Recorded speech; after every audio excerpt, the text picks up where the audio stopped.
को जमीन पर धक्का दे दिया। लेकिन जैसे ही वो उस पर और जुल्म करने वाला था, दूर से एक गुस्से भरी चीख सुनाई दी। ये एक साहसी लड़की थी जिसने अचानक आकर उस गुंडे की बदमाशी को रोक दिया।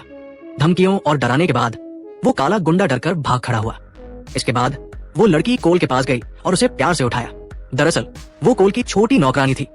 कोल के माता पिता अपने लिए समय निकालने के लिए बाहर गए थे और उन्होंने अपने बेटे के लिए एक आकर्षक नौकरानी को मोटी रकम देकर रखा था। लेकिन जैसे ही वे गए, नौकरानी ने कोल को कमरे में लेकर खूब मस्ती शुरू कर दी। ये कमजोर कोल के लिए एक नया और पागलपन भरा अनुभव था। देर रात तक मस्ती चलती रही। उसे सुलाने के लिए नौकरानी ने उसे तेज शराब का एक गिलास दिया। शराब कभी न पीने वाले कोल ने अपनी कमजोरी छिपाने के लिए नौकरानी की नजर बचाकर शराब को फूलदान में डाल दिया। लेकिन इस छोटी सी हरकत ने अनजाने में उसकी जान बचा ली, क्योंकि शराब न पीने की वजह से वो आधी रात तक सो नहीं पाया। तभी अचानक दरवाजे की घंटी बजी, जिससे उसे कुछ गड़बड़ होने का अंदेशा हुआ। उसे डर था कि नौकरानी अब उससे मस्ती नहीं करना चाहती। वो चुपके से कमरे से निकला और देखने गया कि नौकरानी क्या कर रही है। अब सबके फोन की बैटरी कितनी है, कमेंट में बताएं। एक ही बैटरी प्रतिशत वाले दोस्त बन सकते हैं। सीढ़ियों तक पहुंचते ही उसने देखा कि नौकरानी ने अपने कुछ दोस्तों को बुलाया था और वे ट्रूथ और डेयर खेल रहे थे। कोल चुपके से सीढ़ियों से उन्हें देखने लगा। तभी बोतल नौकरानी पर रुकी और उसने डेयर चुना। उसे कहा गया, यहाँ मौजूद सभी को चूमो। उसने सबको चुमा और आखिर में एक लड़के की बारी आई जो उसे पसंद करता था। लेकिन अगले ही पल कुछ ऐसा हुआ कि कोल डर से कांप उठा। दरअसल नौकरानी और उसके दोस्त एक खतरनाक संगठन के सदस्य थे, जो एक गुप्त अनुष्ठान के जरिए अपनी इच्छाएं पूरी करना चाहते थे ताकि दुनिया पर राज कर सके। इसके लिए उन्हें सिर्फ कोल के शुद्ध खून की जरूरत थी। कोल फिर से डर गया और जल्दी से अपने कमरे में लौटकर पुलिस को फोन किया। अपनी हालत बताने के बाद वो बिस्तर पर सोने का नाटक करने लगा। डर और बेचैनी में उसे लगा कि उसका खून लिया जा रहा है। उनके कमरे से जाने के बाद कोल उठा और खिड़की से भागने की कोशिश करने लगा। लेकिन अगले ही पल नौकरानी उसके पीछे आ गई। उसने कोल को कुर्सी से बांध दिया, क्योंकि उसने रात को उनके डरावने खेल को देख लिया था। खेल इतना भयानक था कि कोल डर से बेहोश हो गया।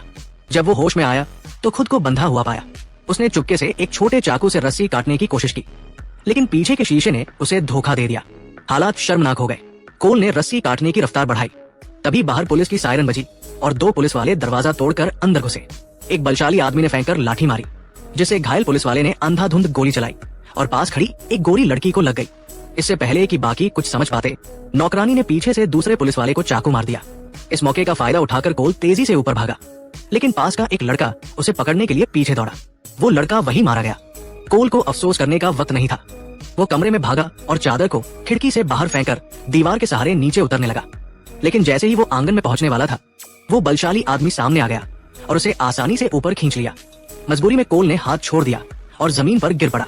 दर्द की परवाह न करते हुए वो गोदाम में भागा। वहां से कुछ हथियार उठाए और चादर में खुद को लपेट लिया। जल्द ही एक लड़की मोजे पहने हुए उसे ढूंढने आई। टॉर्च से चारों ओर देखने के बाद वो जाने लगी। जैसे ही उसने कोल को देखा, उसने फौरन एक आतिशबाजी उठाई और उसे जला दिया। आतिशबाजी से वो लड़की चूहेदानी में फंस गई और कोल गोदाम से भाग निकला। वो लड़की वहीं मर गई। लेकिन कोल को सांस लेने का मौका भी नहीं मिला कि वो बलशाली आदमी फिर उसके पीछे आ गया। उसने कोल को पकड़ लिया, लेकिन तभी दरवाजे से कुछ आवाज आई। ये वही काला गुंडा था जो कोल को तंग करता था और अब उसके घर पर अंडे फेंक रहा था। उसकी गुस्ताखी देखकर बलशाली आदमी ने कोल को उसे सबक सिखाने के लिए कहा।